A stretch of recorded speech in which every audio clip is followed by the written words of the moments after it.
Introducing a completely redesigned experience that you can sense.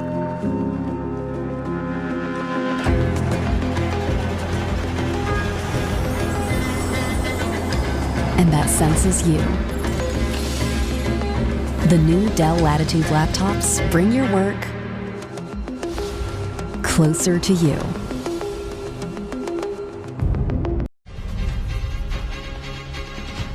Tonight, river tragedy. Police recover the body of a swimmer who was swept away in the Yarra at Warrandyte. Vandals strike again, targeting another Captain Cook monument, this time in Fitzroy's Edinburgh Gardens. Sparks fly as thieves rob a Melton motorcycle dealership, the gang loading their loot onto a trailer. The opposition digs in, vowing to pause the suburban rail loop as toxic soil concerns emerge.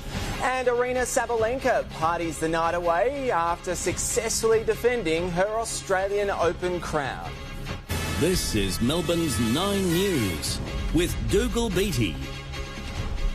Good evening. The search for a swimmer who was swept away in rapids while taking a morning swim in the Yarra River has ended in tragedy. Police recovered the young man's body at Warrandyte after his panicked mates raised the alarm. Reid Butler reports.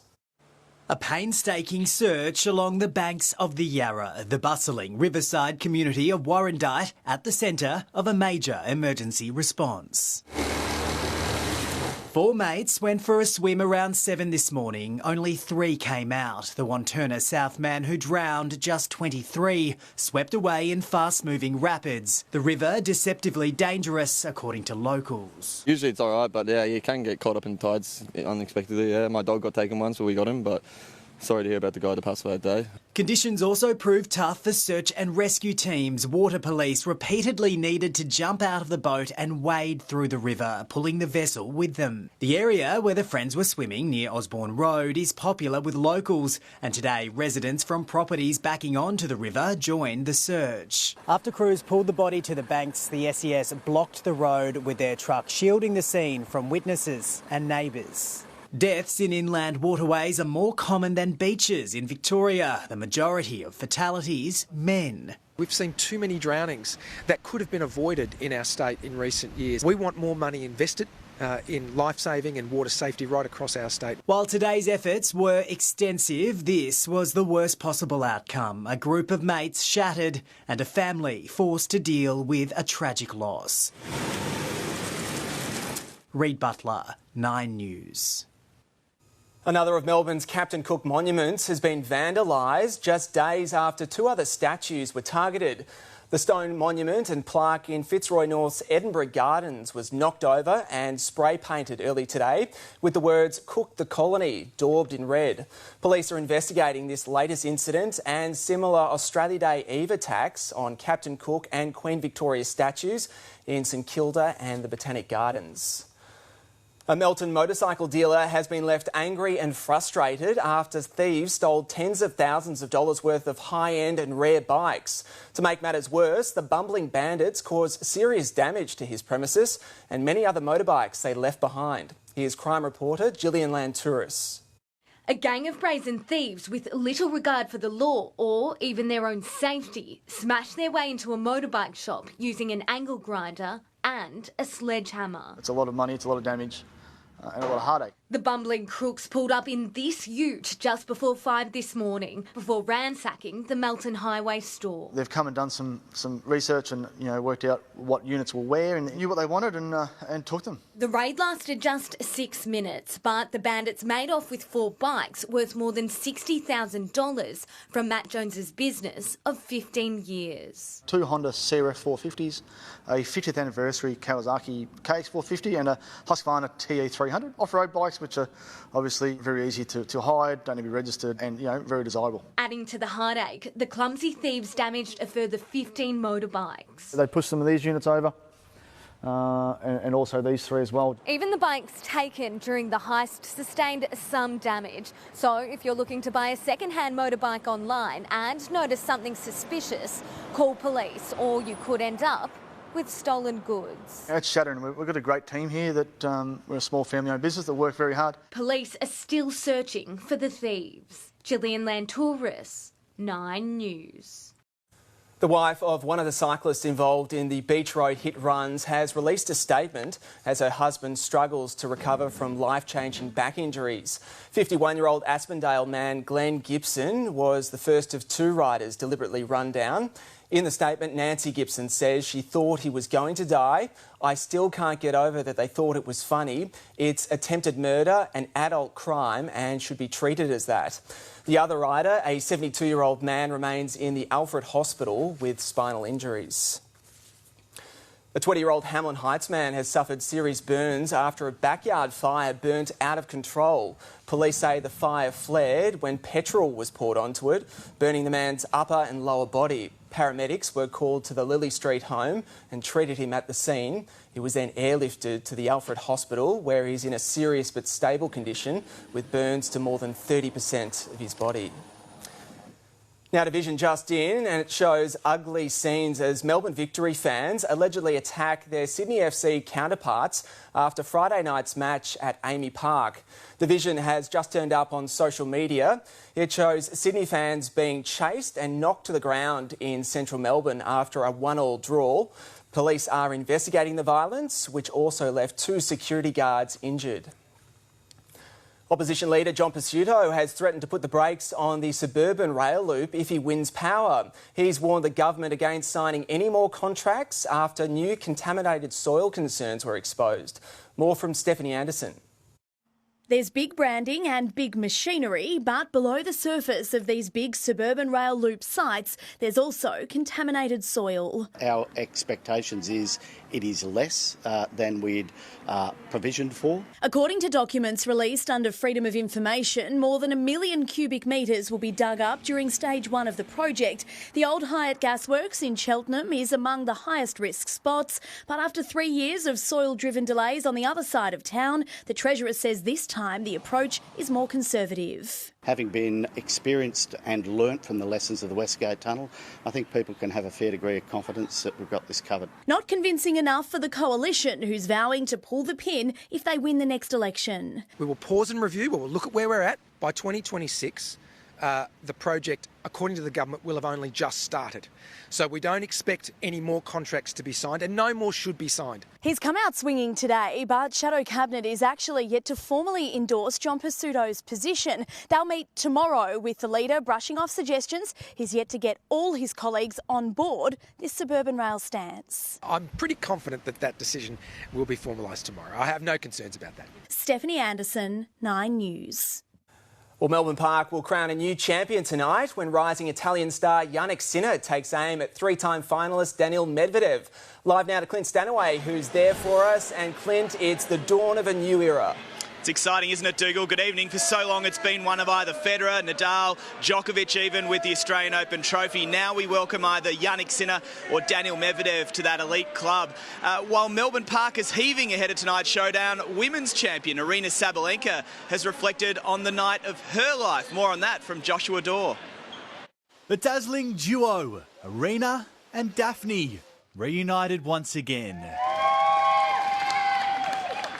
The Queen of Melbourne Park parting with her crown for only a moment. Entertaining the cameras, even if her morning had been a little blurry. We all had a little drink. Some of them had not a little drink, they had a lot.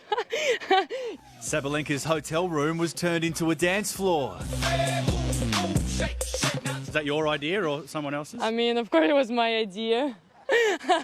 I put them under pressure to make this video happen. We started the tournament with the dance and we finished the tournament with the dance. And what a performance it was.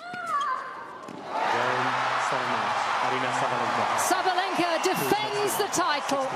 The world number 2's dominant Australian Open campaign was capped off in the flawless final. She didn't lose a set all fortnight, but credited her playful team after joining tennis's greats as the 9th woman to go back-to-back. It's not that easy to handle the pressure because we're having so much fun off the court, and just definitely something incredible, and it's definitely give me much more belief that I can do well on the Grand Slams. Aussie Matt Ebden returned home to Perth with some excess luggage. An Australian men's doubles title, won with 43-year-old Indian partner Rohan Bopanna. to add to his Wimbledon trophy. To win the night match final in Melbourne, I mean, I never even dreamt of it like that. It was better than I could have dreamt. Joshua Daw, 9 News. When 9 News Melbourne returns, police disrupt a neo-Nazi boot camp led by a notorious white supremacist. Thick smoke blankets England's north as a huge fire rips through an empty building. Plus, the largest cruise ship ever built sets sail on its maiden voyage.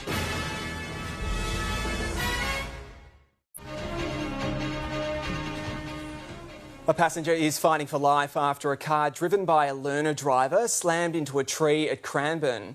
Police say the 20-year-old learner lost control of the Holden sedan on Lesdon Avenue. The car ran off the road and into a tree. He suffered only minor injuries, but the passenger, also in his 20s, was taken to hospital in a critical condition. Police have disrupted a neo-Nazi gathering in a park on Sydney's North Shore after concerned residents reported the group. Today's operation comes after they were intercepted on their way to an Australia Day event on Friday.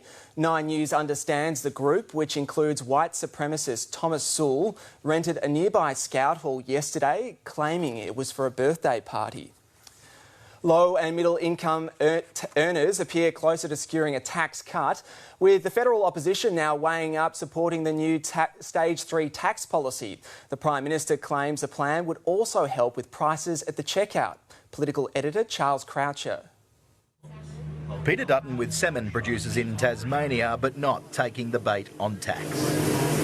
We'll do the figures as we're doing at the moment, and we'll make a decision and an announcement. A far cry from this battle cry just a few days ago. We will fight this legislation in the Parliament. We don't even know what it will look like. The opposition tonight contemplating backing the tax changes for low and middle income earners, whilst criticising the package and Prime Minister. This $28 billion stolen back from hard-working Australians over the next 10 years is a lifetime tax on aspiration. I have said this is a change of our position, but it's a change of our position not driven by politics. It's driven by looking after people. The change is designed to encourage mothers back into the workforce, hoping to ease the pressure on prices and businesses. This will be an incentive for labour supply, and that is one of the things that has been a major issue. The tax cuts won't begin until July, but with rents at record highs now, there's new pressure for more housing solutions in the budget.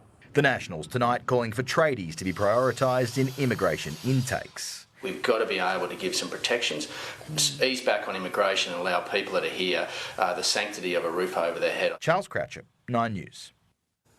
Smoke has blanketed the heart of Liverpool in England's northwest as a fire tore through a 4-storey building that was under development.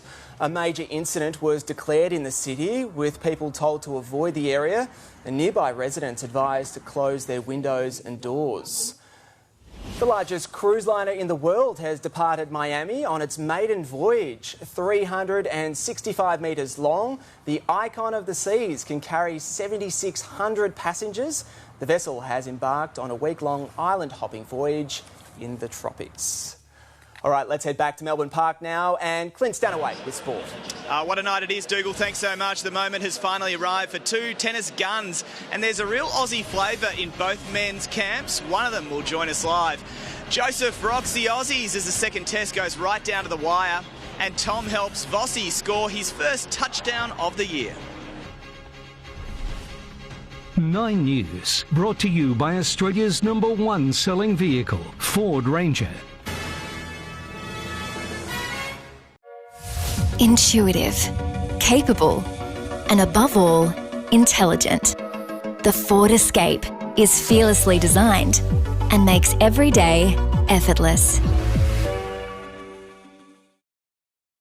Welcome back. Yannick Sinner has certainly been the talk of Melbourne Park since he dethroned Novak Djokovic, but can he go all the way tonight with victory over Daniil Medvedev in the final? Johnny Millman joins me live. John, you spent a bit of time with Daniil this afternoon. You hit up with him. Yeah, how was he? I got the call up to warm him up. Interestingly enough, he decided not to hit on the stadium courts. We were out on court 10 with the people.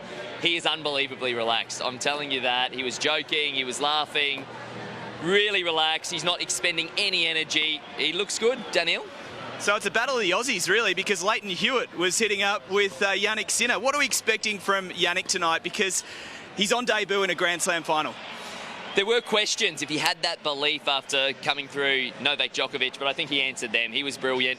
He's going to be the one that plays the aggressive tennis. Daniil Medvedev, he likes to sit back deep and absorb. I think it's on Jannik Sinner's racket, and if he executes, I think the Italian might get the chocolates. Who are you? So you're tipping Sinner? I'm tipping Sinner. Sinner, chicken dinner. And in terms of the battle between you and Leighton, there's not much on the line, is there? I did say to Daniil, he better win that first set. John Millman, good to see you tonight on the coverage. Thanks for joining us. Well, elsewhere at Melbourne Park, Jung Quinn-Nguyen is determined to come back stronger after being thrashed in last night's women's final by Arina Sabalenka. The 21-year-old said she wasn't nervous, instead simply outplayed in her first major decider. Maybe I have to work more on my tennis, also work more on my mental side, work more on myself to be able to through this moment. Because if you lose, there must be reason behind why you lose, and we have to try to figure out why. Today on court, Sue Shea won her second trophy of the week, the women's doubles title with Elise Mertens, to add to her mixed doubles crown. To the cricket, the second test is placed on an absolute knife's edge as we go to air tonight. West Indian quick Shamar Joseph has taken 6 wickets, but Steve Smith is holding out for Australia, who are currently 9 for 206, still needing 10 runs to rescue victory. Nat Yanides has the latest. Shamar Joseph's summer looked over when he was struck by Mitchell Starc Yorker last night. There's grave concern here for Shamar Joseph, and he's in all sorts of trouble. Hours later, the youngster was back on the front foot. Oh, bow, that's a ripper. Free to bowl after being cleared of a broken toe, Joseph had 2 wickets in 2 balls. Oh, it's King Bear for Travis Head. Steve Smith, the only Aussie to offer any resistance. As the pressure level goes up, Steve Smith answers with his first 50 as an opening batsman in Test cricket. As his teammates fell under Joseph's spell. Yes, he's done it! Shamar Joseph has bowled an absolute cracker. The paceman had the visitors daring to dream. This young fella's creating history here today, folks. Mitchell Starc's explosive cameo came to an end on 21. This one's up in the air. This should be taken. Coming across, it is. Joseph had the second 5-wicket haul of his short career and was full of confidence. Edge away, big catch, big wicket. Wow, what about this? He's got 6 for. Windies legend Brian Lara liked what he saw. His side closing in on a famous victory. A little under edge was there. He's done. Nathan Lyon's on his way. He's walking off. But with 1 wicket in hand and Smith still at the crease. And that's all the way for 6. Remarkable. It's anyone's game. Nat Yanides, 9 News. Yes, I can tell you in the last few seconds, the West Indies have sealed victory by 8 runs. So that's a huge upset in the cricket world. Overseas now, Socceroos coach Graham Arnold has warned his side not to be complacent when they face world number 146 Indonesia in the Asian Cup round of 16 tonight. You can't have any type of slip up in the mentality side of it. You've got to be prepared to play the best game of your life and go out there and get the job done, and that's what I expect tomorrow. Injured duo Craig Goodwin and Mitch Duke both trained strongly and are expected to return to the side. Finally in sport tonight, Carlton coach Michael Voss has his eye on a new recruit. NFL superstar Tom Brady, no less. He's in town and proved he's still got it, hitting the Blues coach lace out.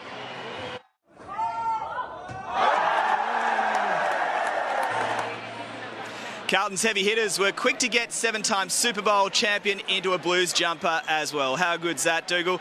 The tennis coming up right after the news. Can't wait for it. Another massive night ahead. Clint, thank you. Well, time now to check in with Madeline Spark with the details on tonight's weather, and it'll be a beautiful evening. Maddie? Well, Melbourne is really putting on a show, Dougal. It's looking absolutely gorgeous under blue skies. The maximum here came less than half an hour ago, so it's still sitting on 26 degrees. It should be 24 at 9 p.m. and 22 at midnight. And to make it even better, there'll be barely a breath of wind about. There's good news for Monday as well, and I'll have all the details next. Nolene's hospital parking nightmare. I couldn't believe it. Unbelievably disrespectful. The disabled pensioner from Cranbourne. And then I'm like, give me a break. Fined while she was in emergency, but the council is showing no mercy. Not an ounce of compassion. A 9 News special investigation. Tomorrow. Switch on a Daikin Alira X split system with advanced streamer technology to remove more than 99% of harmful indoor air pollutants and surround yourself with cleaner air this summer. Daikin, perfecting the air. Hello again from Melbourne Park. It's a beautiful evening after what's been a gorgeous summer's day. The city reached 26 degrees at 6 p.m. Geelong also peaked at 26 and it's currently 23.